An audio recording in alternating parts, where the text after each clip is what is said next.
Hi, I'm Paul Simpson from the football club. Welcome to the Brunton Bugle. Here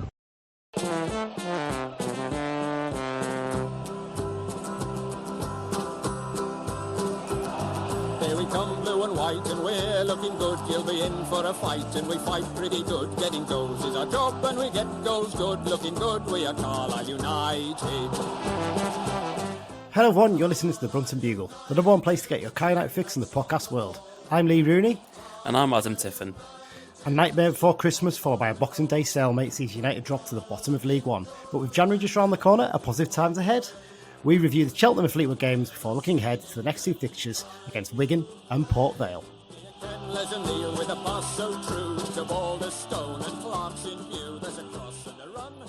Yeah, there wasn't any early Christmas presents against Cheltenham, was there, Adam? I think it's fair to say. No, not at all. I'm very happy that I wasn't there for the game and I just had to watch the reaction on Twitter. It was poor to say the least. I don't even know how to describe it really. It's one of those ones after such a improved performance against Northampton, to put in a performance like that against a team that's around you in the table as well. Exactly. It's painful, isn't it? That's the problem. It's the same thing that's been happening all year. We've been playing the teams in and around us and have just been awful for the most part.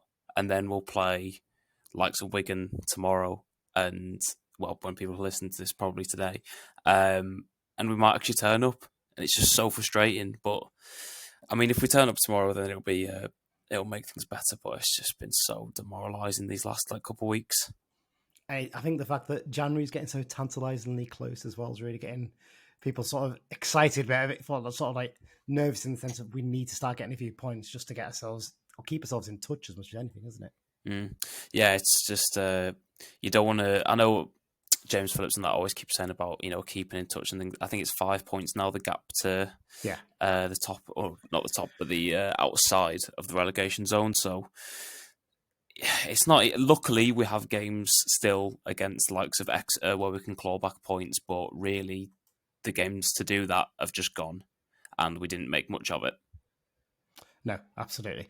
Right, well, this is going to be a slightly different episode to the normal ones. We're not going to be going into as much depth, I think, on the games, it's fair to say. I've got a little bit of a cold that I've picked up over the winter period. I think a lot of the fans I was speaking to at the game had a cold as well, so no surprise there. So we're just going to do sort of a joint review of the Cheltenham and Fleetwood games. Then we'll obviously have the chat with Barry from the Wigan podcast, who's got on again. We haven't got anyone from the Port Vale podcast. We haven't been able to get hold of anyone for that. And then me and Adam will just do a quick preview of the Wigan and Port Vale games as well. Firstly, before we get on to talking about the Cheltenham game, and we can put off as long as we can. Just to remind everyone that our sponsors this season are the Carlisle United Sports Club London branch. London branch do some fantastic stuff for the club in terms of fundraising. They also do some great stuff for away fans, exiles who want to get to games in terms of getting tickets sorted for the bigger games and also arranging travel and sorting out pubs to go to on the away days.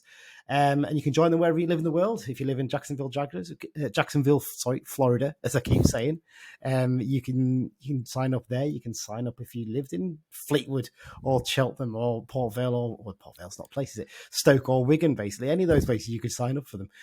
If you want to find out about them, go to their website, carlisle.londonbranch.org, or grab one of the guys at one of the away games coming up. I think they said the recommended pub for Wigan is going to be, I think it's the Marquee Bar or something at the ground, I think.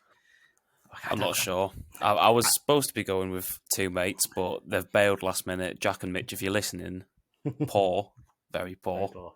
But yeah, there's a lot of people going. The good thing is they've, I think it was the Flags for United account has sort of earmarked a spot in the away end for the people who want to be a bit more noisy. Definitely. That should be really, really good. Right.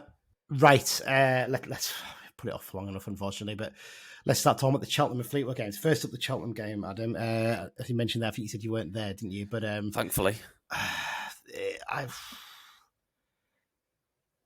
mean, it's hard. I mean, the team that was picked, I think, was pretty much the same one, wasn't it? That had played so well against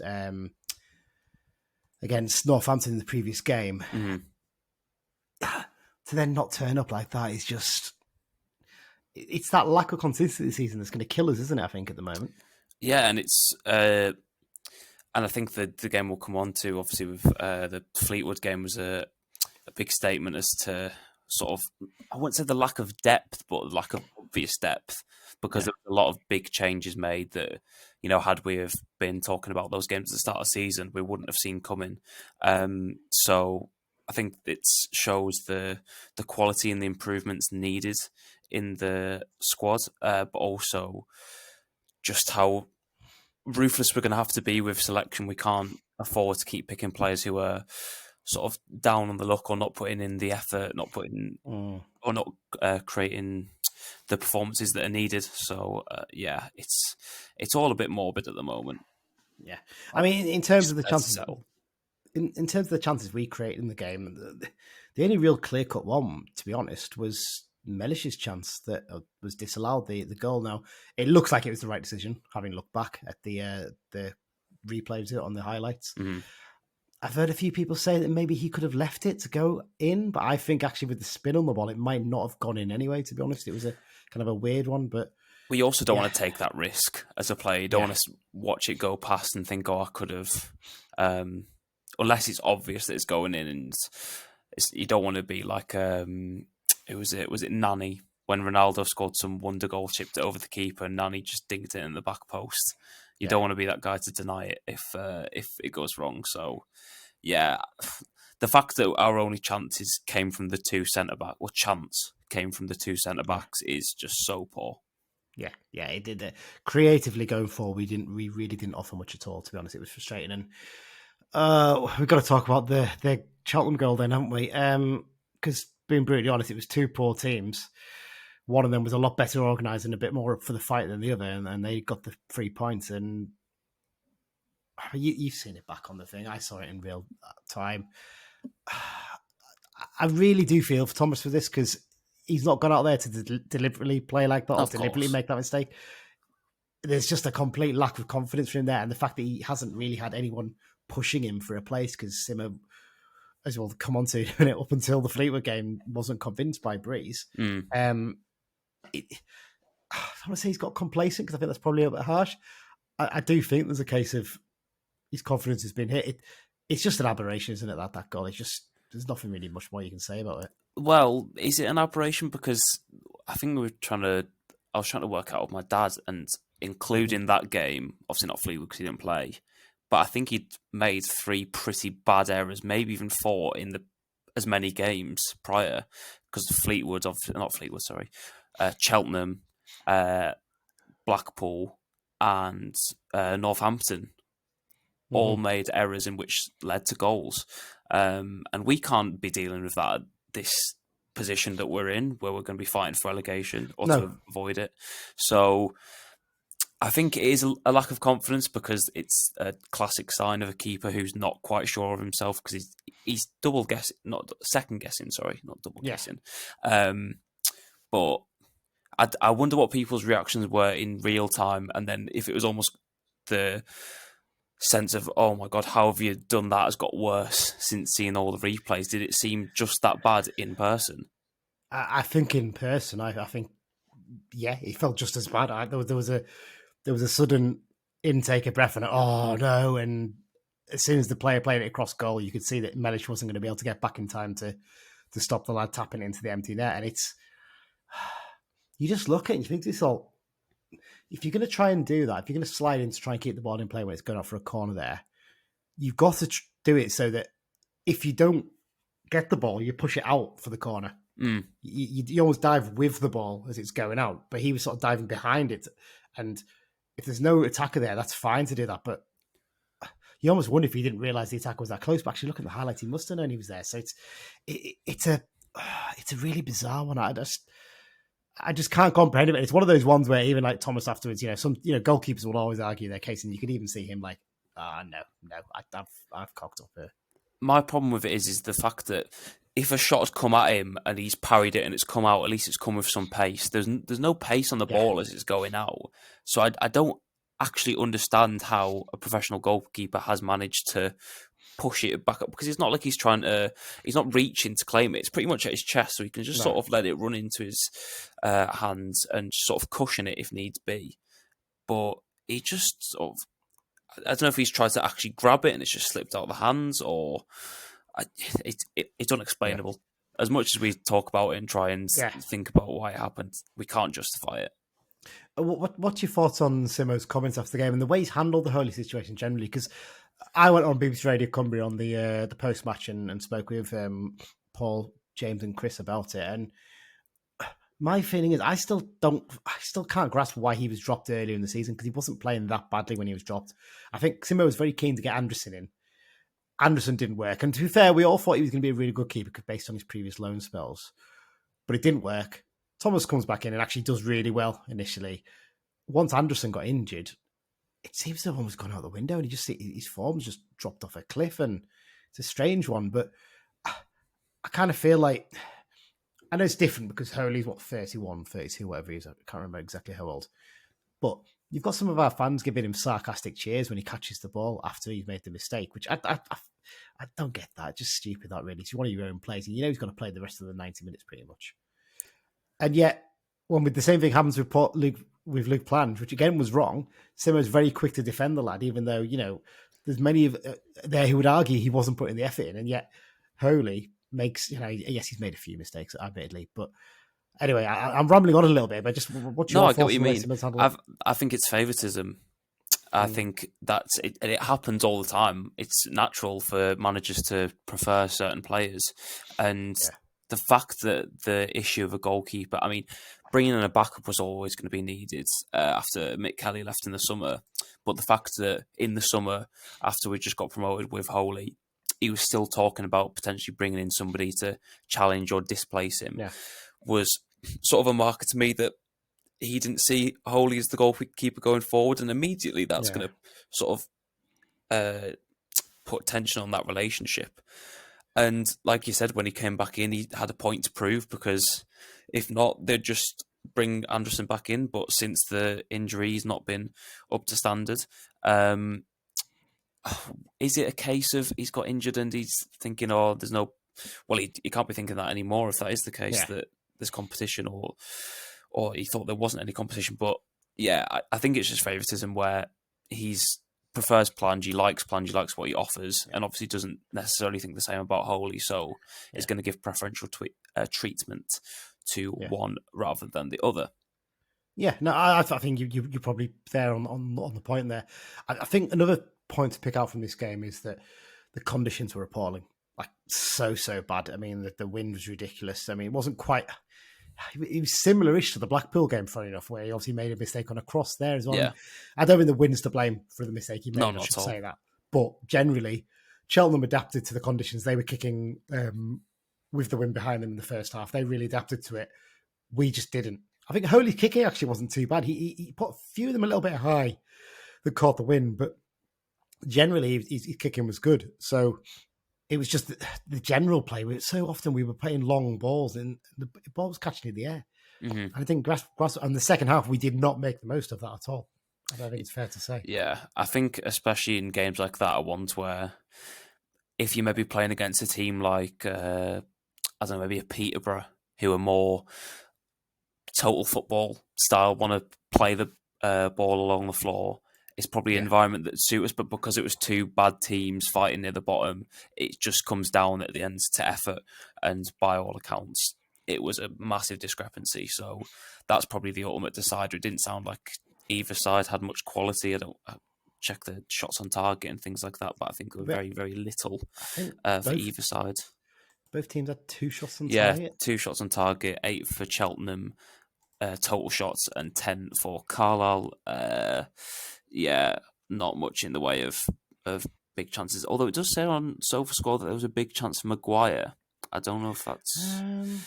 I'm trying to think. I can't think of a big chance that Maguire had. I can remember Jordan Gibson having one saved just before the half time, but a lot of people said that Gibson wasn't particularly not at it, but I think when he's not playing well, you can then see it in his body language. Like when he's up for it and he's playing well, he's about and he's really putting in a shift. But I think when conditions and his form is down, you can tell. And that was something that I think was levelled at him in both games over the past week. Well, the Fleetwood game definitely was mentioned after that, absolutely. Edmo did quite well again after coming on, to be fair. And actually, I have to say, Moxon struggled a bit. He didn't get up to the pace of the game at all, whereas actually Charters, when he came on, a couple of overhit passes, but generally looked tidy on the ball, and it was a good sign, obviously, looking ahead to the Fleetwood game on Boxing Day. And yeah, it's just one of those ones now when you look back, you think to yourself, you've just got to... We just got to put it out of our mind now. We know that these new players are coming in January. We've just got to try and get through these next two games, which we'll talk about later, and get ourselves the new players integrated as much as possible. Luke Armstrong was out the game. I do wonder if there was part of him looking and thinking, what have I done here? As he watched it, but No. with any luck. No, there's no... You can't be a professional footballer and have that mentality, but I think him, and also one that's slightly going under the radar, is the fact that JJ Coyote is going to be back within I think Simmo said maybe the first, if not Exeter. Yeah, it's one of those two, isn't it? I think they're going to be guided by what the... I mean, what a change in strike partnership that's going to be, going from Edmondson/Maguire or Plunge/Garner to potentially Armstrong and Coyote, if the two were to play together. I mean, you could play three of Coyote on the left, Armstrong down the middle, and Gibson on the right. Yeah, Coyote played on the left a lot for us, to be fair, and that also gives him the option to do those long throws as well, from set pieces. So you never know. Well, let's move on from that. Let's move on to a slightly more pleasing game, the Fleetwood match, 1-1 draw. Did you go to this one, Adam? I didn't, but I was watching on iFollow. I was somewhat tempted to make the Boxing Day trip, but there wasn't enough interest from other people that I knew to justify going, and I wasn't going to go to Fleetwood on my own. No, I can understand that. Team selection-wise, a few changes for this one. Outcoming, I suppose maybe the slight surprise one, Joe Garner coming out at the start 11, although maybe not so much a surprise to us, because we kind of sort of thought he needed a bit of a rest at the moment. Your two other wingers dropping out in Gibson and Plange for Charters and Maguire. Moxon coming in for McGeoch. And I've been putting this off, obviously, haven't I? The big one. Thomas Howley dropped for Gabe Breeze. And feel the breeze. I was shocked. I was so shocked. I'd heard it before the game. I'd heard it. Someone had mentioned it. I've heard from someone that he might not actually... I can't remember if this was said somewhere, but someone had mentioned to me that he didn't know till 1 o'clock that he was going to play. I'd be amazed. No, apparently what he deliberately wasn't told until quite late, just to make sure he wasn't thinking about it overnight. Is the rumour I've heard. So. Well, I can understand that, but surely I'd imagine most teams do a meeting in the day before to go through the team and not on the day. So unless they've done the meeting, they've said Thomas is starting, and then Simmo's just said, "Oh, I've had a change of plan. Gabe, you're in." But I can understand the logic if that did happen. Yeah. That's just the rumour that was going around. So yeah, obviously Breeze coming in. What were your thoughts on that one? Because I mean, there was an interesting discussion after the Cheltenham game on the radio when I sort of mentioned, because I think James almost put the idea into Simmo's head, like, well, have you got to the point now where you potentially have to give Gabe Breeze a game? And Simmo was sort of, you can almost see I'm not saying a light bulb going in his head, but I think he'd obviously been mulling it, and he thought, well, this gives me an opportunity to say, well, maybe I'll have to wait and see. Yeah, what were your thoughts when you actually heard he was in there? Yeah, I was very surprised because I'd seen all the people saying on Twitter about it, but I just thought for a game like that where it's away on Boxing Day, and they were saying, he's been away from his family on Christmas or Boxing Day. I couldn't actually compute the fact that he might start because it's his first game. It's not even like he's played Papa John's Trophy games or anything exactly. Like that. It's his first game. It's his first minutes for the club that he's not even come on for a 45 in, like I said, in the Papa John's Trophy or anything like that. So I could understand that it could happen, but I just didn't think he'd actually do it. I was sort of pleasantly surprised, not just by that, but just by the general overhaul of the team. The fact that almost half the team got changed. And I think it needed to happen based off of the performance they'd been putting against Cheltenham. Yeah, I mean, we're looking at actually, he changed. Well, he changed 5 players. Five didn't players, he? yeah. So yeah, it just goes to show, doesn't it? Yeah, I was very shocked that the Breeze started. To be honest, I wasn't convinced he would go through. I thought he might give Holy one more game, but I almost think actually, if Holy then had a stinker in this one, you then have to put Breeze in at Wigan in front of a big Yeah. crowd. So you at least get him in a game like this a little bit.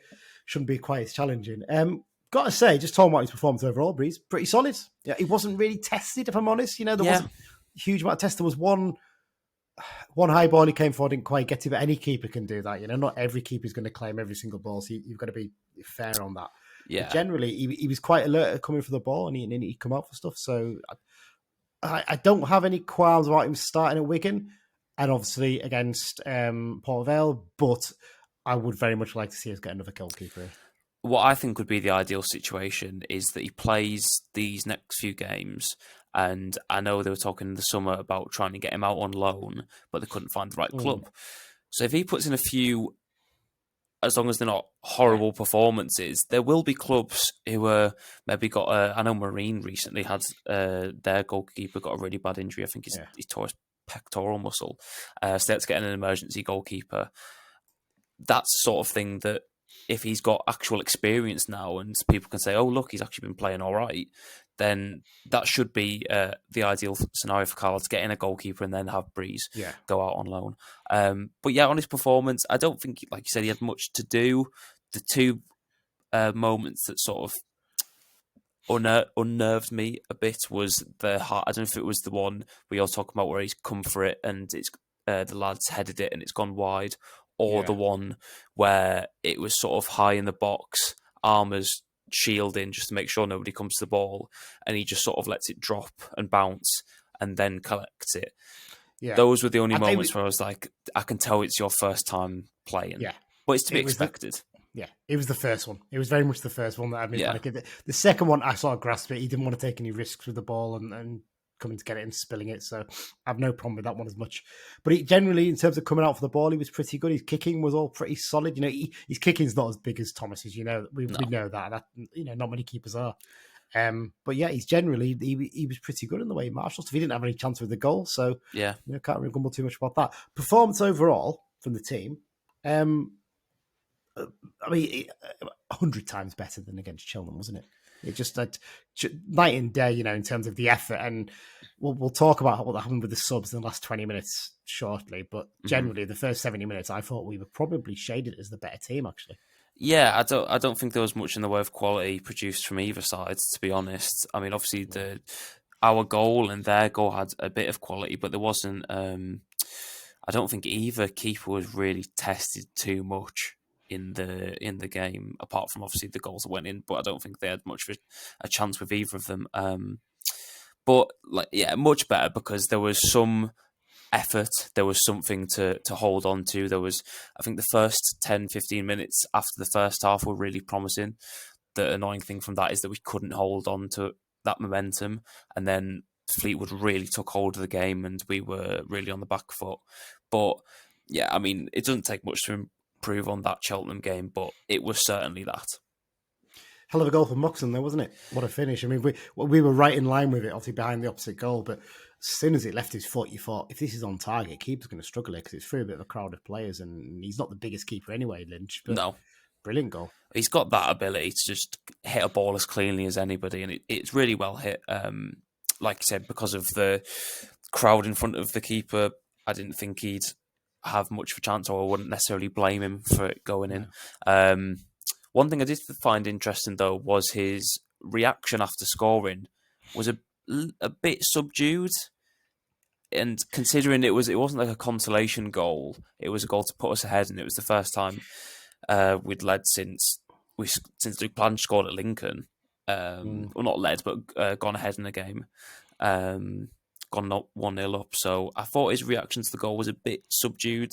That's probably just people and me reading into it a little bit. I don't think it's anything to worry about. But I think it was surprising if you scored a goal like that and you haven't scored for a while. I thought there maybe be a little bit more of a reaction. Yeah, I think we're always in a danger of over-analysing stuff like Of that. course. We always look at these things and wonder. Yeah, I don't think it necessarily has anything to do with No. the situation that's going on around him. I think it could also just be just a relief of having scored and he's just gone, oh, finally. So, yeah, I don't think there's too much to read into it, but I just thought it was interesting that he wasn't as sort of emotive as he usually is when he finds the back of the net. No, that's a fair point. I just think I think it was a case of letting out a bit of frustration as much as anything, and just like almost a cockiness and arrogance about it. Sometimes you get those sort of celebrations where I'm not going to even celebrate, sort of thing. But it was away from home as well. I think players, especially in these leagues, tend to celebrate a bit less when they're away from home. If it maybe been at the other end of the pitch, where at the end we were sat out, or stood out, he may well have celebrated a bit more. We were pretty comfortable at that point. Playing some nice stuff, causing a few problems, not too many, but enough. And then, just the frustration of I don't think it was even a sloppy bit of defensive play or anything. I mean, it was just a fairly decent move. I think there was Fleetwood. A bit of it, to be honest. In my opinion, at least, I think you've had more review than us because we're behind the goals. So, from the camera view, the ball obviously goes out to the lad on the left wing, who then plays it inside to, I think it was the number 7. I don't know if it was the number 7. Is it Patterson, is that, I think? Oh, I can't even, it might have been him. I might just be getting the numbers confused. Who then plays it across to Stockley, who finishes. And when the Carlo are in the defensive shape, Patterson plays it to the winger from the centre midfield and then makes a run into the box. And that was Moxon's man. But Mox sort of follows the ball out to where Emmanuel is to make it a 2v1, and then that pass is played through, and he's got the space to... Mox recovers a bit, but he can't recover enough to get in front of him to make a challenge, because if he'd have made a challenge, he would have fouled him. So I think he's just a lack of concentration in that moment led to that goal for me. I know some people think it was Maguire's fault for not tracking back. It's what I was going back and forth with someone on Twitter about, but I think Mox is just... It's sloppy, but it's not something that... It's not like a Holy's thing where you go, that's unexcusable. It's just a moment yeah, exactly. It's just a moment of ill discipline. It's a split-second decision, isn't it? Do I track the man or do I go with the waste the ball? That's kind of thing, and it can happen in games. As you mentioned there, at that point, Fleetwood did start getting into the game a little bit more, had a couple of corners, but didn't really test Breeze, if we're being brutally honest. I think Breeze actually had a save to make when I think about it. I don't think so. I'll have a look. Of the game at all. I don't know what the stats actually say on that, but we only had 2 shots on target. So no, I don't think it says he made 1 save from inside the box. Yeah, but I don't know what that would have been, unless it was maybe one that's just like a rebound that sort of just fell to him and he ran out and claimed it. Yeah, I seem to remember there was one of those at least. Anyway, start of second half came out quite confident. United actually, and Maguire Maguire was getting a bit of stick from some of the fans around us, which I thought was a little bit harsh. I don't think he was at his best, but I think sometimes people expect a bit too much. He's not a winger, to be honest. I think he much works better as one of the front 2 than he does on the wing.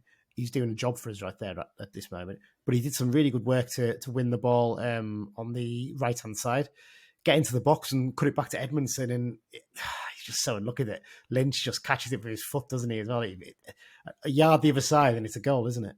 Well, as soon as I saw it, I thought Maguire's done well to get to that position to pull it back, but he's underhit the pass. It sort of rolls to Edmondson a bit, and it gives the time for defenders to get back across. I don't think it's a particularly great shot from Edmo, but at the time I thought if he just fizzes it in a bit, Edmondson just needs to make a good contact because he doesn't need to put any power behind it. But it's one way you could look back at it and say if he fizzed it in, he wouldn't have had time to react and get a good shot off. So you could look at it from either angle. But Maguire, I think a lot of people are sort of starting to get a bit tired of Maguire because maybe they're expecting a lot from him at the start of the season.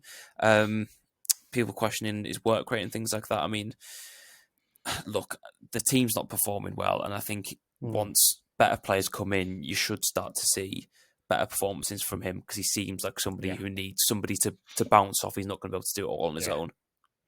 Yeah, absolutely. I think he'll be quite a good link player. I think you'll probably see better things from him in the second half of the season, presumably obviously he's going to be staying that long.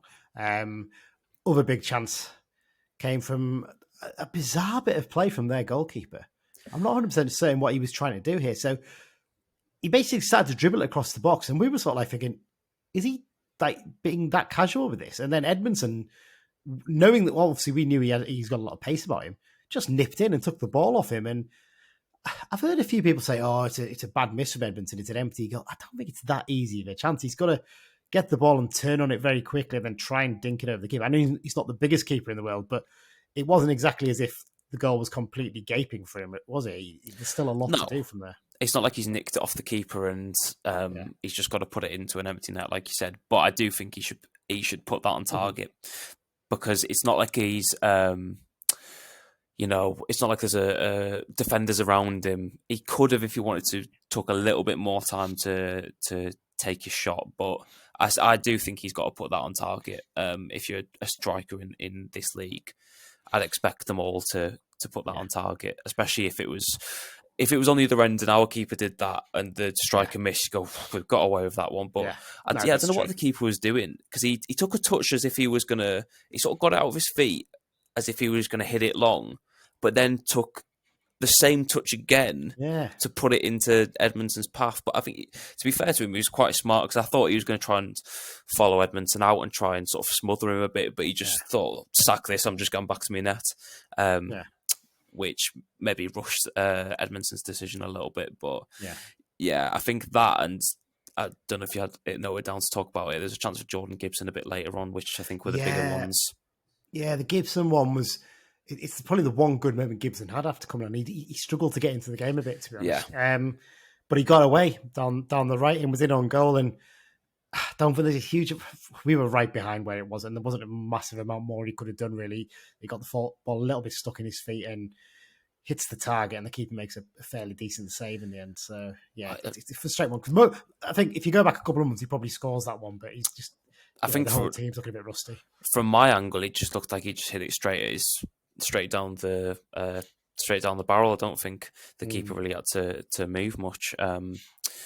I thought it was just because, and again, maybe this is me taking into account how good Gibson's been, but I expected him to do better in that situation just because of the quality he does have.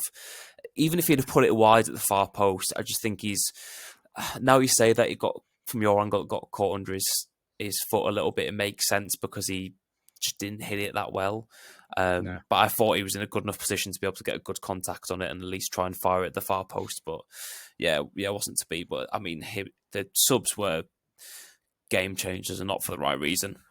Yeah, it didn't quite work, did it? And Simmo was honest enough to say this after the game, wasn't he? I think he said he was really happy with the starters, not particularly happy with the subs. I think we can let Ben Barkley off because he only got a minute or so when he came on at the very end. So I don't think he's referring to him, but Plange and Gibson. Plange was getting a bit of stick around me again, and he's frustrating because there's a couple of times where he did actually chase quite well, but then a couple of times he sort of just gave up, and you think, just put a bit of pressure on. You've literally only been on 2 minutes. You should be lively. You should be chasing every single thing down.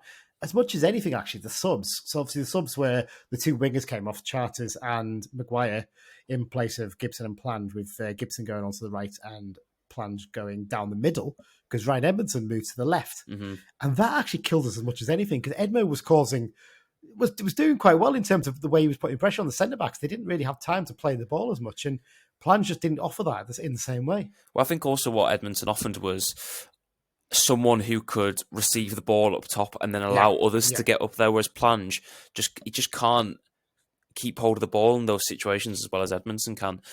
The one thing that has really annoyed me about him since he came is, even though he comes from a Premier League club, he doesn't seem to know how to press intelligently. Because what Edmonton will at least do is, and it also didn't seem like, Carlisle aren't a pressing team, but it didn't seem like there was any sort of trigger for a press, because it'd go across the back line and no matter who it went to, they just sort of vaguely press, whereas if it was, maybe if it was against us, if it goes to Jack Armour, maybe that's the other team's press. As soon as it goes to him, that's when they engage and try and put pressure on, whereas we didn't do that. But Edmonton will at least try and block off passing lanes to either side of him, whereas Plange will just run at the ball, but then he's got options either way, so you can't, what are you supposed to do with that? It's just, it's not smart, and I especially thought when we were really being penned in I don't know if this was an instruction, but he just seemed to be sat on the halfway line.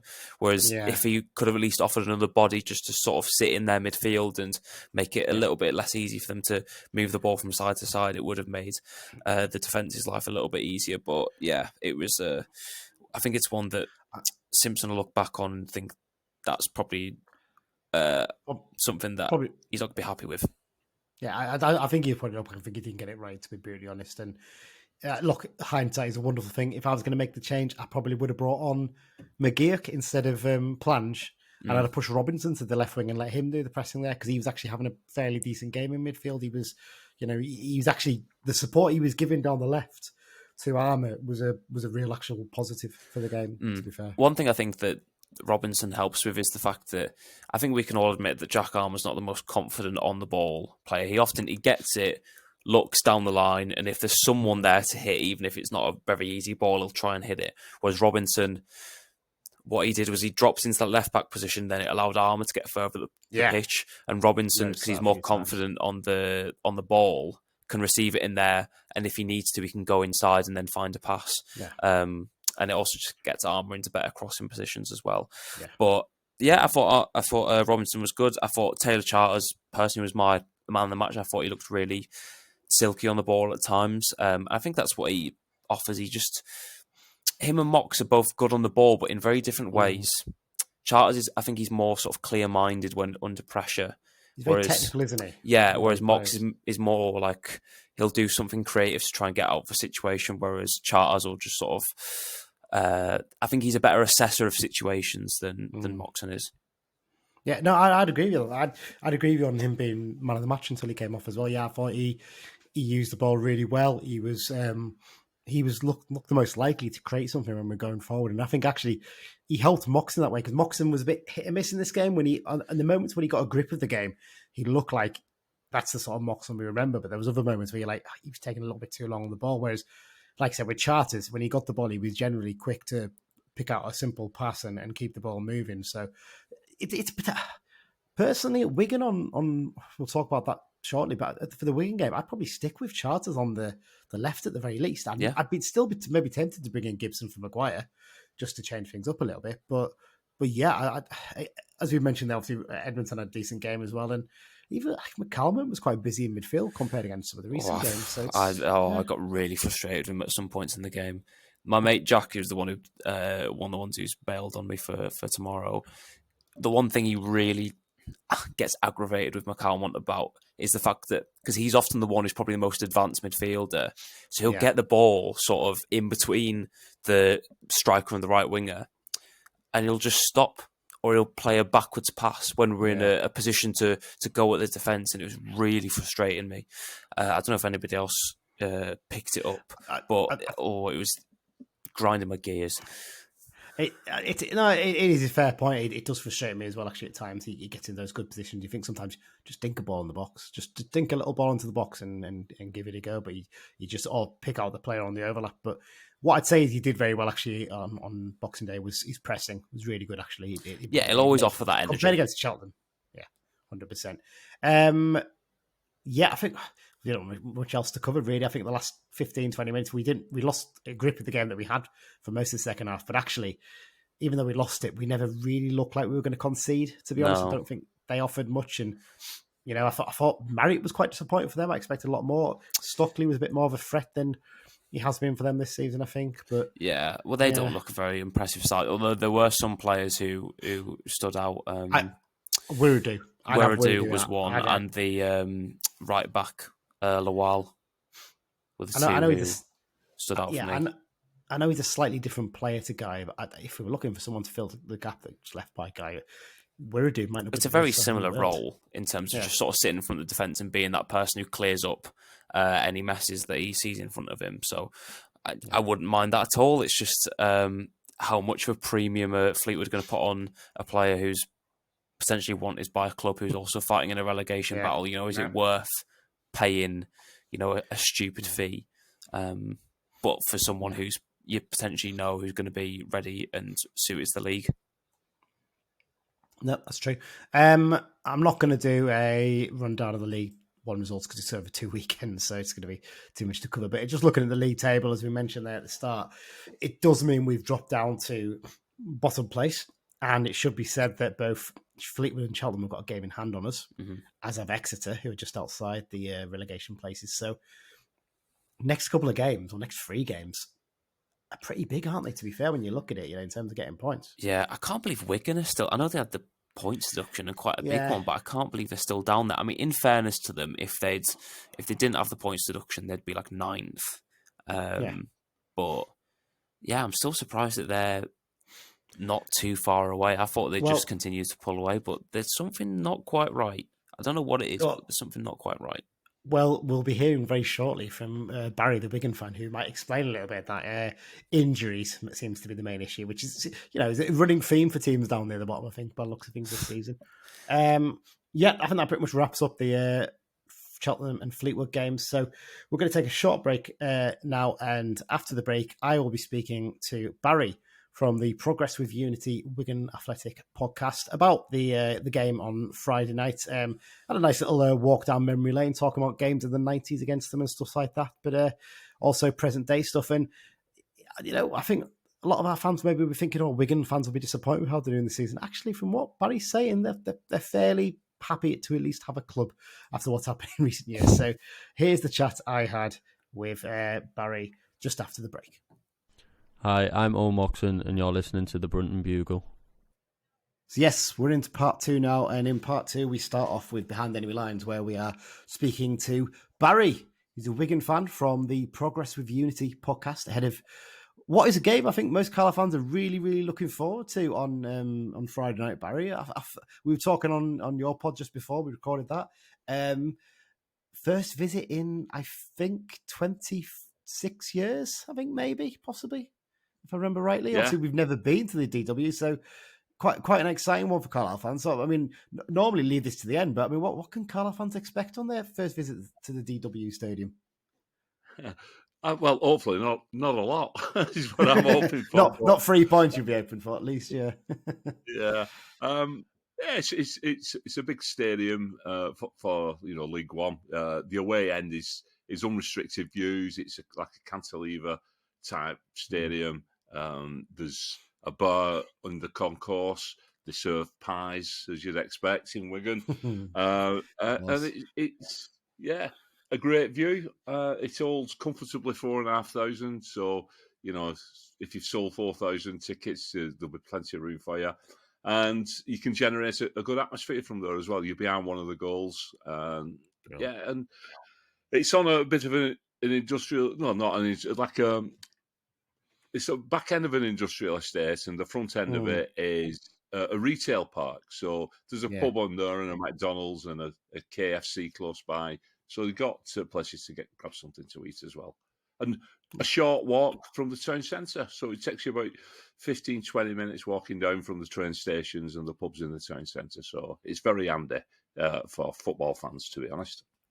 Quite similar to Brunton Park in that sense, isn't it? A nice little walk down from the station. That's what you want. Because I think a lot of our older fans will remember the games against you guys in the 90s at Springfield Park, weren't they? I think that that was a proper old school football ground. I think it's fair to say. I'm sure I remember some Carlisle fans talking about a time when we played against you guys. It was over winter or something. It was so cold on that grass bank that they actually started a little fire to keep themselves warm at one point, I think. So yeah, it's very, very much. I think anyone who thinks Barrow wasn't the greatest in terms of facilities last season probably didn't go to Springfield Park. I think it's fair, based on what I remember.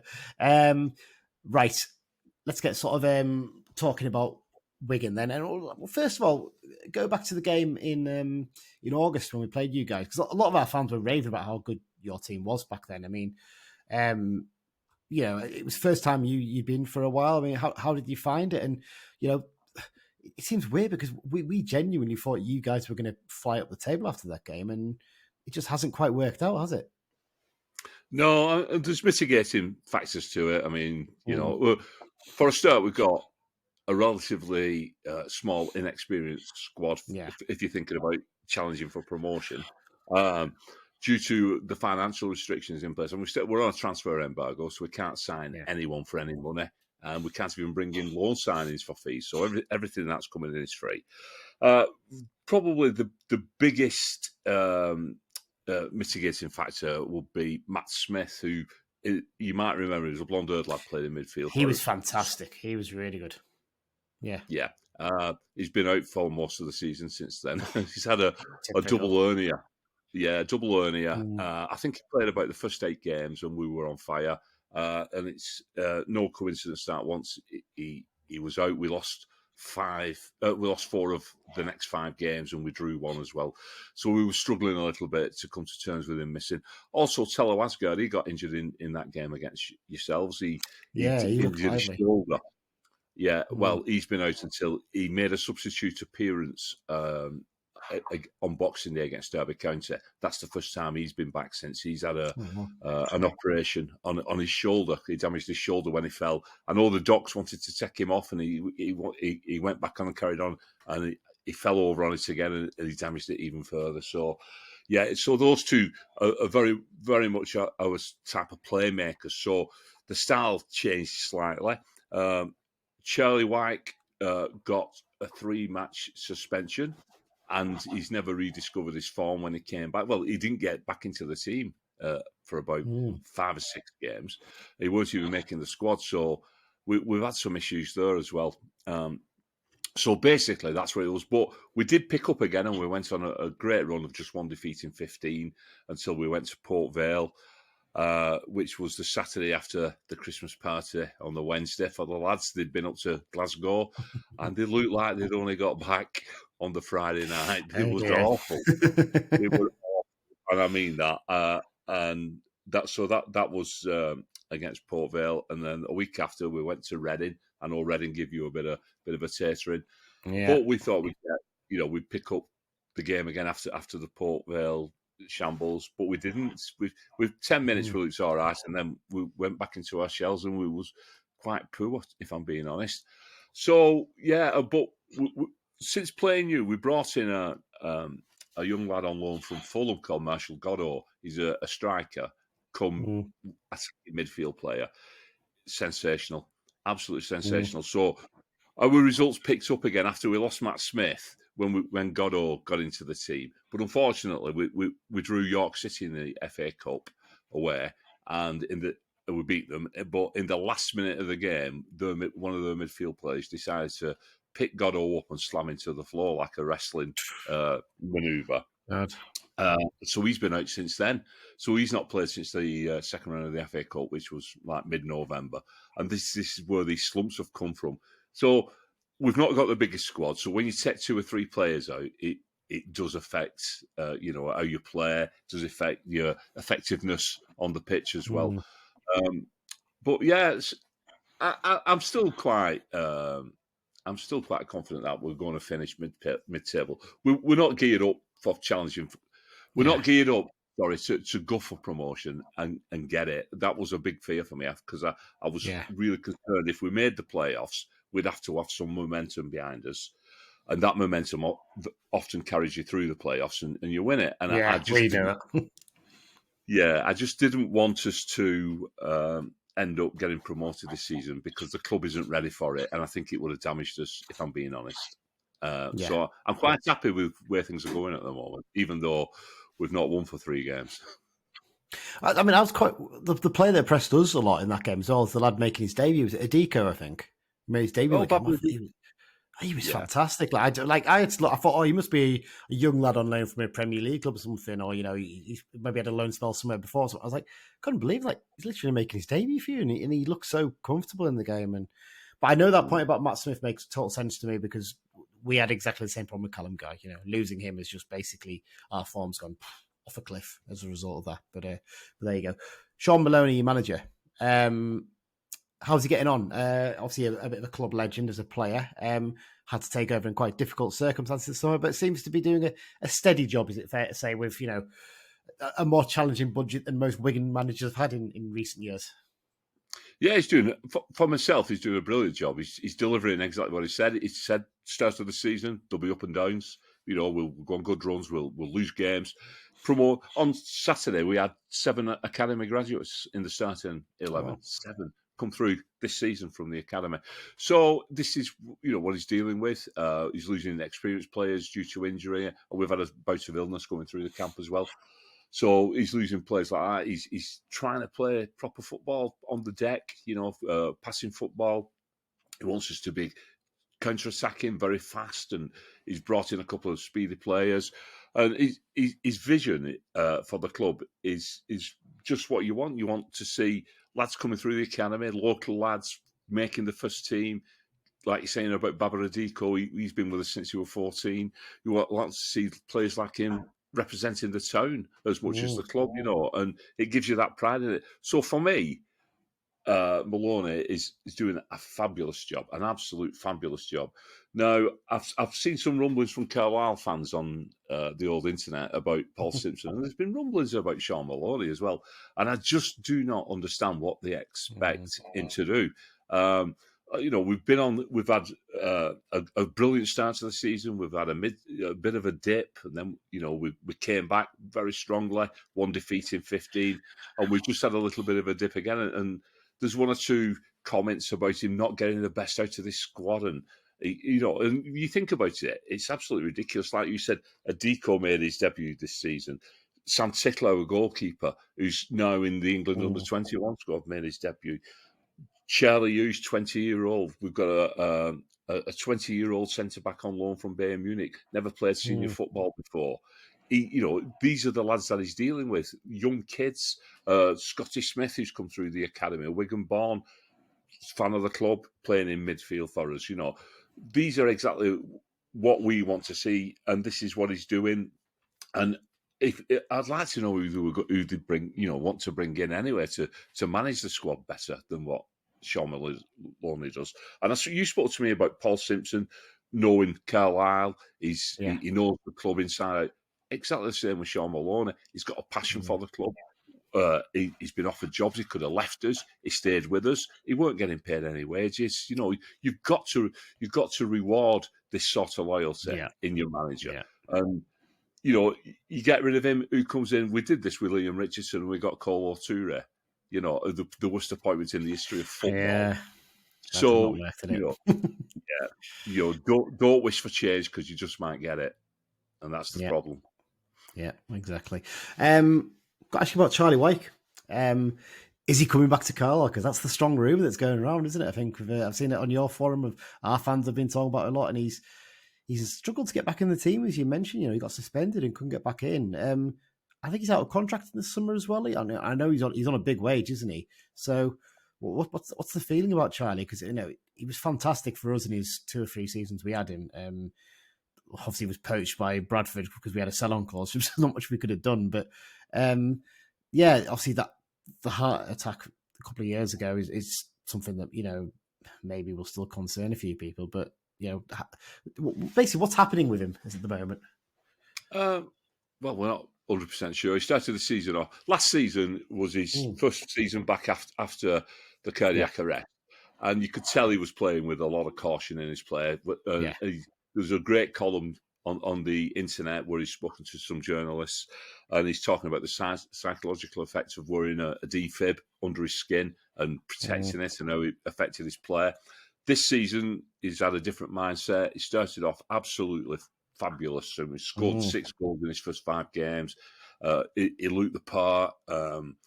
He's not absolutely 100% suited to the system we played, but he was still getting into fabulous positions, and he was being fed in and was putting the ball in the back of the net. And then he got sent off against Portsmouth, it was one of those red cards that was probably an orange. It weren't quite a yellow, and it weren't quite a red, if you know what I mean. So it was a late challenge, but not a nasty challenge. But he ended up getting a 3-match suspension, and he was out of the team for 3 matches. And in that time, Stephen Humphries came to the forefront and bagged a few goals, and we looked at a different animal up front. So he did struggle. He weren't even making the squad. Now, there was all sorts of talk behind the scenes about things going on behind the scenes. And to be honest, I don't pay much attention to them because a lot of them's made up by people who've nothing better to do, aren't they? You know, like he's falling out with Maloney, or he's not bothered. He doesn't want to be at the club, and all these sorts of stuff. And nobody knows what's really going on. Maloney came out and said he's had an hip problem, so that's why he's not been in the squad. So he's had an injury to his hip. He came back in against Port Vale and scored a goal there, so that was a good sign. He didn't play against Derby on Boxing Day because his wife's gone into labour, so that's why he was in the squad. So again, all sorts of rumours flying around.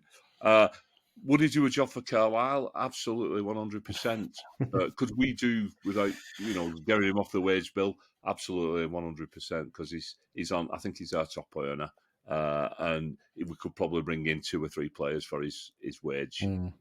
So, and we need a little bit of depth and strength. Strength in depth, sorry, in our squad at the moment. For all the injuries and suspensions that are going to be coming up as we enter into the final stages. So. It's been brilliant. I mean, he promised so much in his little spells. He didn't quite deliver, but the reason he didn't deliver is because of that incident that happened on the training pitch back in October 2022. So 2021. Sorry. Yeah. It's quite a while ago, isn't it? Now, when you think about it, 2 years it's passed since then. It's quite incredible. You've got an FA Cup game coming up, though, haven't you? Not long after you play us. Is that a welcome distraction or an unwanted distraction, Manchester United at home? It's welcome in the fact that we've got to the third round of the FA Cup. We've drawn a big club at home. Absolutely delighted with that. The unwelcome part about it, it's a 8:15 kickoff on a Monday night on TV. And to make some money out the side, the club have decided to give Manchester United the East Stand, which is our largest stand. And runs the length of the pitch. So, in essence, making it an home tie for them. And I think they've given sporting advantage away to Manchester United because they're in terrible form at the moment. We played City back in 2017. They were battling on 4 fronts, and they were the best team in Europe. And we were a League One side and beat them 1-0. But we didn't give City that stand. And the atmosphere that night was electric. I'd have thought it would have made more sense to give them a game, and if possible, get back to Old Trafford. They'd have made even more money out of the tie then, or progress through to the 4th round. But I don't know. I mean, we could still beat them because it's a game of football between 2 sides of 11 men. So you never know. I mean, if you thinking about it logically, they're a Premier League side and they're still in the top half of the Premier League, and they're full of internationals, and we're a League One side in a poor run of form at the moment, and we haven't had a shot on target in our last 2 home games. So that tells you everything you need to know about us. I'm delighted we got the draw, but not delighted the way that it's been handled by the club. And I sit in the East Stand, and why I have to give me that must be annoying. Wigan Red, he's probably never been to Old Trafford. They watch it in the pubs on a Saturday. Well, they don't play Saturdays anymore in the Premier League, do they? No, certainly not. Right, one more question before we wrap up. Just ask you, in terms of this season, what's your hopes then, basically? Is it basically get yourselves up to mid-table away from trouble and get a bit more experience into those young players ready for a go at it next season, potentially? Yeah, that's just spot on there. And I throw in into the mix as it's now called, the Bristol Street Motors Trophy. We're still in that. We've got Doncaster away the next round. Now, a lot of people decry that, but in a season like this, where I think we're not going to get relegated. I can't see us. We're only 4 points at the bottom 3, but we've got really big players for us coming back. We've got really big players coming back from injury, and when they were back in the side, our results will pick up. I know they will. I know they will. We're not going to challenge for promotion or the playoffs. We're just not, because we'll get some injuries and we'll get some more suspensions, and it'll falter us a little bit. So this season is all about, like you said, blooding the young lads, keeping hold of them in the summer as well, because we've got 2 players already linked with Premier League moves, and we think they might be going in January and loan back to us, which is going to hit us playing wise. But so that's what I want, and I just love that distraction of going down to Wembley in a competition we've already won twice. You know what I mean? So we've got a very winnable game away at Doncaster. And then we're into the last. I think we're into the last 4 in the northern section then, and anything can happen. Wembley, here we come. I promise, right? We never talk about that competition on our pod now. It's an unwritten rule, basically. I won't cut this bit out, to be fair, Daniel. But yeah, we very much boycott the competition because of the whole B team thing. But you're right. I mean, well, I think it's one of these things. Like, I think some of our fans boycott it when the B teams are in, and once they're all out, they take an interest in it. It's like, right, fine, it's okay then. But like you, we've won it twice, and it's weird. We won it twice, and we've been in the final 6 times in total, and I don't think I think we've got beyond the group stage once since it was changed, or maybe twice. So we had our lowest ever attendance this season against Harrogate in the competition. So. Tells you what our fans think in recent seasons, but yeah. Well, our attendances have been like around about the 2,000 or 3,000 mark, which for this competition is all right. We played Stockport in the last round, and I think they brought about 1,200 with them. We tend to put out a really strong side, and just for your benefit, we played Leicester B team and beat them 7-1. So we rubbed the noses in it, you know what I mean? So I agree with that. They shouldn't be in it. Those well, it's big teams. It's the whole idea. Oh, it's going to help young English talent coming through. Well, not being funny, but we got beat by Man United's under 21s in it last season, and Alejandro Garnacho scored in that game.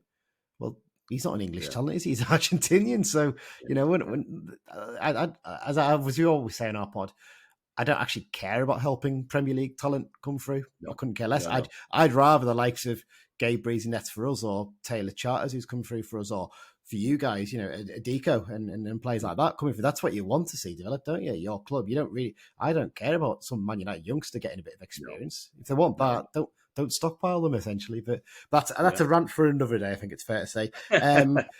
Barry, you've been very generous for your time, so let's have a prediction for this game. I think. When I did it on yours, I'm not going to spoil what the prediction is coming up. I was not overly confident, but it'll be interesting to see what your views are now I've given you that prediction I did before. Yeah, well, I have a feeling that we're going to get back to winning ways. Not because we're playing Carlisle. I just think we've lost the last 3 and we've not won in 4. So we're not that. The squad's too good to go on like a 6 or 7 game without winning run. So I think we're going to turn it around on Friday evening. The pressure will be on for us to perform. There's 1 or 2 signs that some of our missing players may be coming back. So I'm going to go for a 2-0 home win. Barry, thanks very much for your time, and all the best for the rest of the season after Friday night's game. Cheers, Lee. It's been an absolute pleasure. And let's hope we speak next season and still in League One, both of us. Absolutely. Cheers. Cheers, Lee. Hi, it's Tom Piatic II, and you're listening to the Brunton Bugle. And yes, we're back for part 3 of the Brunton Bugle, looking ahead to the games against Wigan Athletic and Port Vale. Thanks once again to Barry from the Progress with Unity podcast. Really good chat with him. And I asked him afterwards, I said, do you fancy going for a quick pint before the game? I'll buy you a pint and say thank you. Because I don't think I've only met maybe one other podcast where I've been able to actually meet them and buy them a pint and say thanks. He said, I would do, but I'm actually in our, one of the lounge or whatever at the ground because Roberto Martinez is at the game. And I'm interviewing before the match, and he's a hero of mine. So I was like, fair enough, that takes much more precedence over coming for a pint. It's a reasonable excuse. It is, yeah. I mean, if I was offered the chance to go and interview Dean Walling, for instance, at Brunton Park for a game, I'd probably do that instead. But slightly different, but there you go. Let's go to these games then, Adam. First up, Tuesday night, Wigan Athletic. What was it? 4,030 tickets, was it sold? I think it's 4,010, and then there's another however many available on the day. 500, I think it is on the day, yeah. I mean, going on a Friday night over Christmas, only 1 train back afterwards, and you're lucky if that's going to be running based on past experience. Yeah. Bottom of the league, over 4,000 fans travelling, 120 odd miles, 100 miles or so down. Fantastic, isn't it? Yeah, I mean, I don't think we really get enough plaudits because every journey is far for us, but that shouldn't take away from what we've done, and the crowds will be taking on Friday night. It's just it's stuff that you couldn't imagine a couple of years ago. Like this would have never. We're getting more than we got. I don't know how big the attendance was at that Swindon game before Simmo came in, but I feel, was it less than 4,000? I feel it's 3.5. I'm going to look it up while we're talking here, but it's the transformation that's gone in this club. Even though we're in such a dire state when it comes to league position, it's something to hold on to as a fan base, and it's something we should really relish because it's not something that can be guaranteed for a long time. So we should really live in this moment and appreciate what we're doing as a fan base and as a club. Yeah, I'm just looking up here. I've managed to find the transfer market page for it. It doesn't have the attendance on it, annoyingly. But Gabe Breeze was on the bench that day. I didn't even realise it. I would have presumed that he'd, he hadn't actually made it to the sort of first team by then. Let's have a look here. 4,345 was the attendance that day. So we still could. Well, that's obviously including the away fans. Yeah. So likelihood is that we've surpassed that. And looking at it, only of the players who started or on the bench in that game, there's only one: Whelan, Guy, Mellish, Gibson, and Armour and Breeze left. Of those in there, so there's about 4 or 5 or 6 maybe. So it's quite remarkable, isn't it? Really, the turnaround. Let's get to the Wigan game then. As you mentioned there before, Adam, you're a little bit surprised that they haven't managed to go up the table. Obviously, Barry's mentioned there the fact that they've had a few players injured, particularly, I think, looking back to that game in August, Matt Smith, the lad from Arsenal, looked a fantastic player, didn't he? And apparently he got injured not long after that and hasn't actually come back yet. Yeah. Probably a big effect on them. Yeah, he's just... I just don't understand how they're not better. Because they just looked so good in that. I know it was just the first half, but even still, it wasn't like we dominated the second half. It's just it's odd that the amount of quality that's in their squad. I mean, their wingers were just ferocious. I mean, the lad who they brought on at the end, I can't remember his name, but he's got he's Humphreys, tattooed. Yeah, Humphreys. He was unbelievable. And he was off the bench for them. And Asgard, who got injured, I think he's back. He must be back now because I think it was only. He's only just come back fairly recently. Yeah, so another one who's been out for a while. Yeah, it just baffles me that they just don't seem to be. Their record either way isn't amazing. Like they scored 32 goals, conceded 29. I think probably conceding's where they've been in the most trouble. Lost 2-0 to Reading, 1-0 to Derby, and 3-2 to Port Vale in the last 3. Yeah. So they're not exactly in much better form than we are, but at least they've got that quality to call on if needs be. Yeah, absolutely. When you look through results wise, recently it's not particularly great for them. I mean, we're looking at they're coming off the back of 3 defeats in a row, as you say. But actually, prior to that, if you look, they'd only lost 1 of the last 15, I think.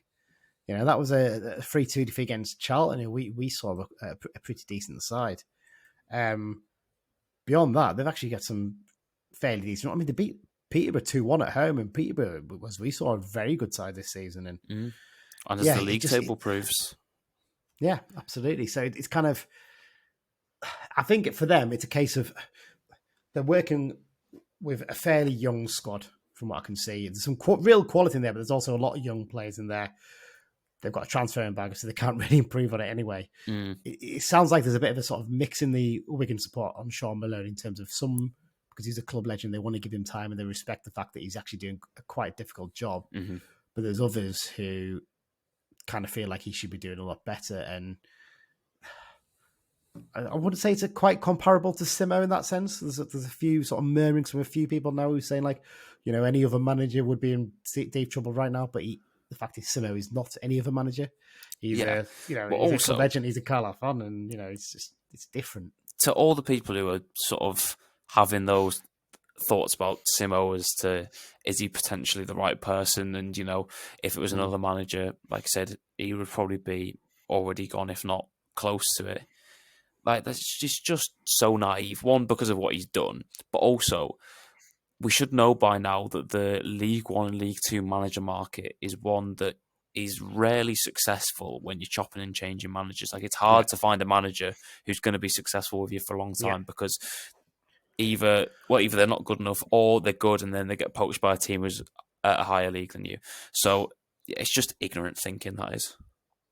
It's the bigger picture people need to look at for me. They need to take a look at where the club currently is, how far we've come in the last 2 years, and also where we're heading towards and what we want to do. Just for the sake of thinking, I don't think there's any chance he will get sacked. But let's say like we're on a slightly poor run again for the next few games, and then suddenly they panicked the Latics and said, right, we're going to get rid of him. We're going to get someone in. What if that doesn't work? What if that person comes in, we get relegated anyway? Yeah, exactly. From the starting of it's. Don't get too overexcited about that. I feel like give him time. He's got, we know he's going to be bringing some great players in January. We've already seen one of them arrive, so hopefully a couple more should be announced in the next few days. I just think people need to calm down a little bit. To be fair, I think it's a very, very small majority. Like the mass majority of fans understand there's a bit of time to wait and there'll be players coming. But it's the loud minority. Yeah, that's true. That's true. It always is. Well, let's talk about the Wigan squad then. You mentioned the fact that it's pack-up quality. Who are some of the players you pick out as standout men for Wigan? Well, one we know very well is Mr. Charlie Wyke, who obviously scored rumoured return. Some people, yeah. When those things were going around, when obviously there was the big hint as to Armstrong joining, and some people were saying about Wyke at the same time, which I just thought that's just not going to happen. Like, I know Wigan are as a club aren't in a brilliant state, but why would they do that? There's just no point.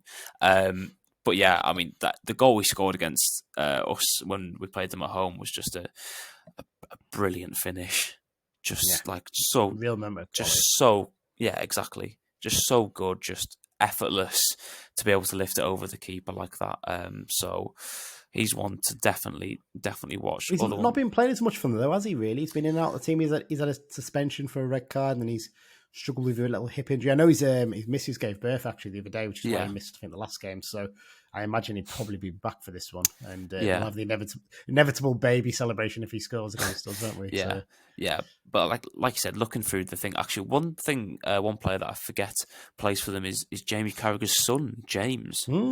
Who is contracted to them, but I don't actually think plays that much. But they've got a very young team, like the likes of, I don't know if Charlie Hughes actually plays much for them. They're number 6, but I'm pretty sure he's 20 now. But I think when we played them, he was a teenager. I think he was 19 when we played against them, and he's played 21 games in this season. So it just sort of shows the obvious quality that they have to work with. But I think at this level, especially when you have a young squad, it can really bite you at times because they just don't have that game management ability to be able to get you through times when you aren't playing to your best of your ability.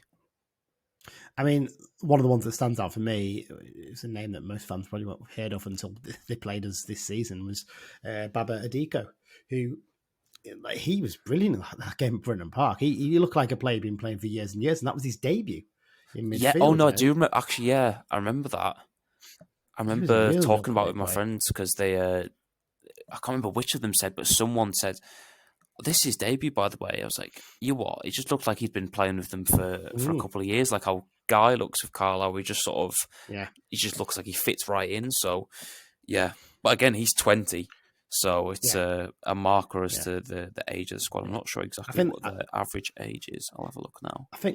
I think they had about 7 or 8 academy products in their team for the game against Derby the other day, I think it was. So it's just quite impressive, really, when you think about it. And you mentioned Hughes there, and I think the goalkeeper, Sam Tickle, they're both being linked with big moves in January, potentially with loans back to Wigan for the rest of the season. So, it shows in that sense that, that they've got some real quality coming through. Yeah, average age is 23.8 years old. I'm not sure that is in comparison to Carlisle, but I'll just quickly check that. Usually comes up on transfer marks where I usually get that one. So Carlisle's is maybe a lot older. 24.7, so not too much older.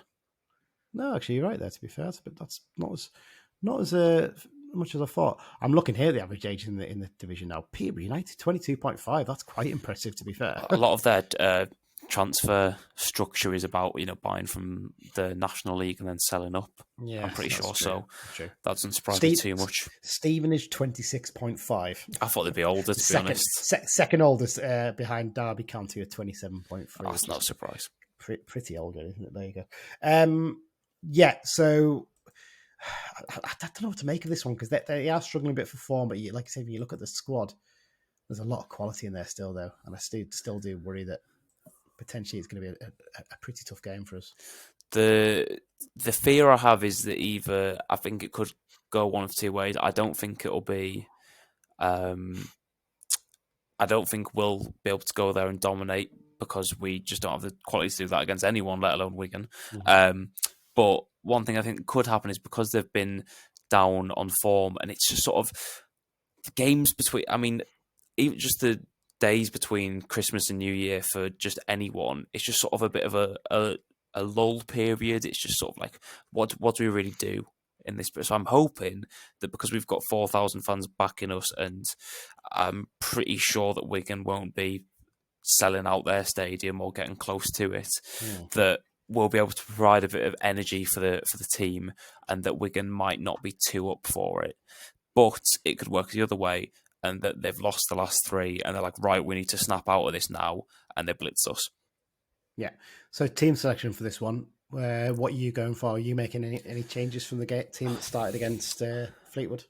The problem is it's sort of like what happened earlier in the season. I think it must have been earlier in the season where Simmo was sort of in a position of like, well, I'd like to make changes to the team, but from what I've seen from the people who've come on, they've not shown me enough to, like when we were playing the friendlies and the Papa John's games where the players who were playing those games weren't showing enough to be able to break into the first 11. So I don't think I would make any changes. The only one I'd maybe make, and this might be a bit of a risk, is you could argue to take out Moxon for McGeoch. I don't think McGeoch's been particularly good, but I just think Mox is just, that role's not really suited to him, like playing a little bit deeper. And I don't think any of the other midfielders other than McGeoch can adapt to that role too well. So I wouldn't be annoyed if that change happened. I think based off of recent performances, even though Gibson's probably been the most promising player throughout the season, I don't think he deserves to start. But did Maguire show enough? I'd hope that he sticks with the same 11 because I don't think it was a bad enough performance to justify people coming out of the squad. No, I tend to agree, but I would probably be tempted to put Gibson in for Maguire just to give us a bit more of a direct option in terms of getting balls into the box and shots from distance as well. Because I think Gibson tends to thrive off a big crowd as well. We saw it at Boxing Day really perform that day. So I do wonder if it's one way maybe I'd almost say to him, look, you haven't earned this, but go out and show me that you should have been starting against Fleetwood. Yeah. Almost. And maybe give him 45 and then if he's not, that makes sense. Because realistically, Charles is not going to play the full 90 because, he's just coming back from an injury. He's probably going to be subbed again around about the 60, 70-minute mark. I'd stick with Edmondson up front, though. I think his running was really good, and there's a risk with Joe Garner against his former clubs, isn't there? That's your slight concern. I don't want to involved in stuff. I don't want to see Joe Garner starting again for Carlisle. Ideally, to be honest, for the rest of this season, because after the next couple of games, where I think Edmondson deserves to start, even though he's not found the back of the net, but he's offered something a bit different that we haven't really seen in terms of a physical presence. So ideally, I don't want Garner starting for the rest of the season because obviously we'll be bringing in Armstrong and Coyote will be back. Yeah, absolutely. Right, predictions for this one. What are you going to go for? I'll go with... I'm going to go with another 1-1 because it seems like we love those at the moment. And I think Ryan Edmondson will get his first goal of the season. I just see second, sorry. I said that. I said he's going to get his first goal of the season, and then I was about to say, and I think it'll be like the one he scored against Northampton. You never know. That was his first goal. I think it'll be like that. Just another corner because I think the corners have been better. They weren't amazing against Fleetwood, but Robinson, I think his delivery's been pretty decent since he's been put onto them. So I'll go 1-1 with an Edmondson header. I'm going to go 1-1 as well, and I'm going to go Big John to score the goal for us. Coming up next, we've got Dan's prediction for this game. I'm going to go for a Friday Night Lights special 2-2 draw. Goals from Moxon and Edmondson for us. And finally, here's what Mike had to say about this game. I'm going to go for a 2-1 win with goals from Moxon and Mellish. Yeah, cheers, lads, for your predictions for this one. Right, let's have a quick look at the Port Vale game. Then we don't need to talk about in terms of team selection for that because obviously don't know what's going to happen in the Wigan game. But this one, Port Vale are an interesting club, aren't they? Because they were flying up near the top when they beat us, weren't they? And actually, when you look at it now, they're not that far ahead of us, really, in terms of that. Well, or 9 points in phase. It seems a long way at the moment. But, they haven't really managed to pull themselves away. And actually, recent form, they've had a couple of wins, but a couple of defeats in there as well and a draw. I thought it was going to be ugly for them on Boxing Day because I saw they were 3-0 down. Luckily, Barnsley were in my accumulator, which didn't come in, but they were 3-0 down to Barnsley pretty quickly. And obviously, Barnsley beat them 7-0 on the opening day. So they managed to avoid an absolute battering in that game. It was 3-2 in the end, actually, not 3-1. Yeah, got two later goals. But yeah, I think they're a side they've got aspects who can change games, which I think is what we don't have much of. I think Connor Ripley, their keeper, who's obviously at Morecambe last year, has just been a brilliant signing for them because he's a bit like he's almost sort of like what Mark Howarth was to us when he came in as just sort of somebody who was gonna save us from situations. Was it Ripley? So I'm getting Howarth. No, it's because there's a player called Mark Howarth who played for Marine. That's why. Howarth, yeah. We've also had a keeper called Chris Howarth, which doesn't help things either. Howarth, yeah. But Mark Howard, yes. No, I think that's a pretty fair comparison. I think Ripley's one of those players who's always been a very good player at League One level in terms of goalkeeper. I've always liked him. He played for Middlesbrough in a pre-season friendly against us when I was working there in about 2010, 2011. And he was brilliant that day. I think we won 1-0 from a James Berrett, brilliant goal from about 25 yards. But he was unbelievable. He was pulling saves out all over the place. And I always thought, if we need a keeper on loan, he's someone we should look at. And every time he's been available since, I've been like, maybe we should take a look at him. And it's never quite fallen by the looks of things. And he maybe would have been a good one for us to sign in the summer to give competition to Holy, but it just didn't work out. But yeah, you're right. It's a decent starting base, isn't it, for them in terms of having him in nets? You look at defence. They've signed Jesse Deborah, haven't they, from Halifax? Yeah, who's been touted around all summer. I think we were linked with him a few times. Yeah, he's had a few bad injuries, hasn't he? I think that's one of the reasons why he looked. Yeah. And obviously they've got Jason Lowe, who was in the building and then out of the building at Brunton Park. I think that it's pretty well known that's who it was. Yeah, it is, and you kind of look at it and think to yourself, could have done with him. We could have done with him. Could have Callum Guy. We could have done with many players at the moment. But he would have been a perfect replacement for Callum Guy right now, wouldn't he? That's the frustrating thing. Yeah. I also love the fact they've got Ollie Arblaster playing for them. What a brilliant name that is. There's something, the sprinklings of quality in there, isn't there? I think attack's one area where you maybe look and think maybe they're lacking a little bit in that area. They obviously re-signed James Wilson, didn't they, after he originally left in the summer? Yeah. Sounds like Ryan Loft's not having the greatest of times there because I've seen a few posts from their fans offering to drive him back to Bristol Road and things like that this summer. So yeah, but they've just got people like Wilson who's just got that ability to make something happen or create a chance out of nothing, even if it's once every couple of games, whether he scores it or not. It's something that we don't really have at the moment as to someone who can just... Maybe Gibson, but in terms of a striker, we don't have somebody who can get a ball in an awkward position and just somehow manage to get it in the net. But even like Ikpeazu, it's just another physical option. Loft, even though he might not be good, it's just, again, it's another tall striker. And they've got in some all right loanees, like some Mitchell Clark, I think he's in from Burnley, if I'm right. Or maybe he's actually signed with them. I think he's signed with them. I mean, to be fair, they've got some really good solid players at this level. I mean Ethan Chislett from AFC Wimbledon looked quite a good player when we played against them early in the season.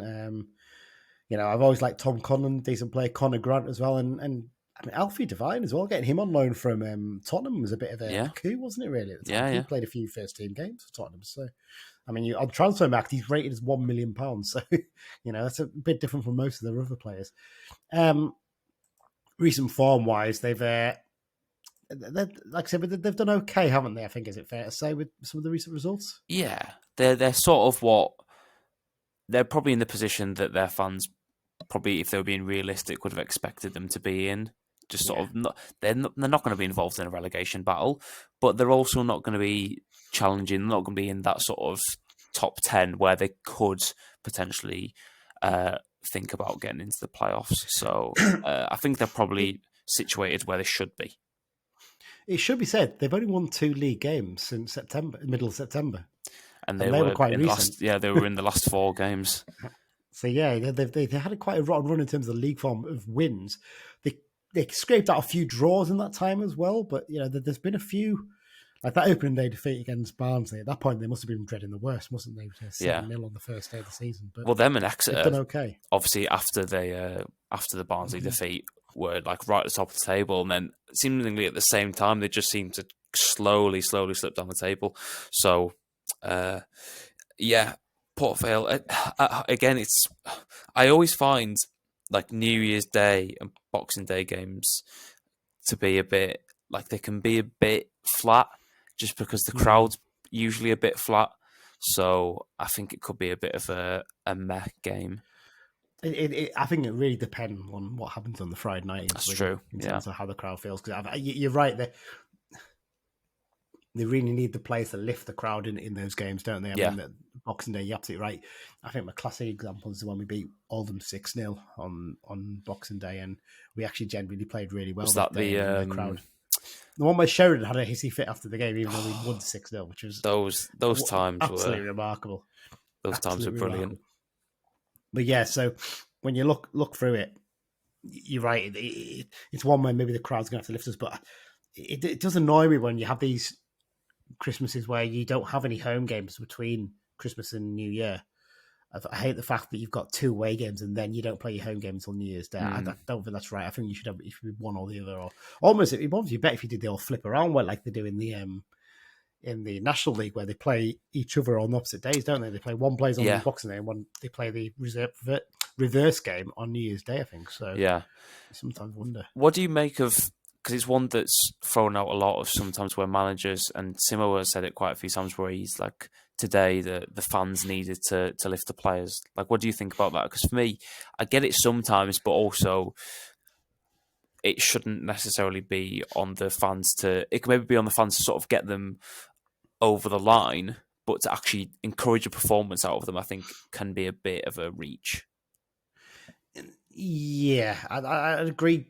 Tend to agree with that. What I'd say is I feel like it depends on the circumstances. When you've got a team that's struggling for confidence like we are, you probably do need the fans to lift you a little bit. Yeah. If you're a team playing with confidence, you shouldn't have to need the fans to lift you. You maybe need it in points in the game, but you should be able to start the game strongly. We aren't strong enough for that. Yeah. We aren't a good enough team. To be fair, it was only... I remember hearing it a lot near the end of last season where we were struggling, but we were still like a good team. I haven't heard it quite as much this year. I think it's just been a lot of, we're just not good enough, is what's been coming from Simmo. No, absolutely. So in terms of danger men in their team, I think we sort of said James Wilson's one of them, isn't he? I think it's fair to say, he's a player who can really have a big impact. I think Gavin Massey's quite a good player. He's not maybe quite the same impact with them in over the last few games. I think I'm just looking at his record. He hasn't actually scored this season. That surprised me because he's quite a good player. But yeah, looking down through the squad, I think the obvious standout is that I said Alfie Devine in midfield is a very good player, and Chislett going forward as well can really offer a threat for them. Mm-hmm. Yeah, again, it's a level of player and another team where we look at them and go, "Couldn't we've just had one of yours? That'd be nice. Yeah. Just have one of yours. Just pick off 1 or 2 players. It's the kind of thing I want to see it start doing. Picking off some of the best players from the teams around us and the teams in the division below. Yeah, which we've obviously done with Harrogate, with Armstrong, and hopefully we'll have a couple more like that coming up soon as well. Yeah, I'd hope so. Okay, let's have some predictions for this one as well. Then, Adam, what are you going to go for? I'm going to say this isn't one that we're going to have to lift the players for. I think we get a 2-0 win, and I'm going to go for goals from... I'm struggling to pick goal scorers at the moment. I'll go for Jack Armour, and I will go with Jack Robinson. Okay, the two Jacks, the Jacks of all trades. I'm going to go for a 2-0 win as well. I'm going to have goals from Alfie McCalmont, because I don't think he's scored one this season, has he? No. And Ryan Edmondson will get the other. And a 2-0 win, and a nice clean sheet for Gabe Breeze as well to send him off on loan before he heads off to Gateshead, hopefully. Yeah, somewhere like that. Gets a bit of game time and actually could hopefully show what he, we hope he'll turn into as a good player. Okay, prediction from Dan next. And we'll follow up points on the road at Wigan with a victory over Port Vale. I'm going to go for 2-1, and I'm going to go for Big John Mellish and Jordan Gibson to get our goals. And finally, to wrap up today's predictions, Mike's prediction for the Port Vale game.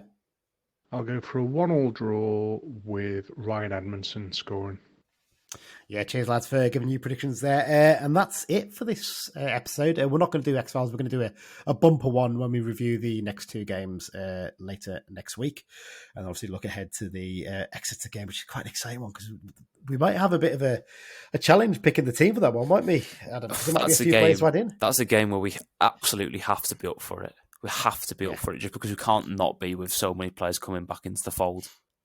Yeah, and then the week after, you got a very tough game against Oxford as well coming up, haven't you? Yeah. So followed by a trip to Barnsley, but hopefully we might have 4 or 5 new players in by then with any luck. So we'll have to see. Some of the other players might be finding themselves in the stands watching the games at that point.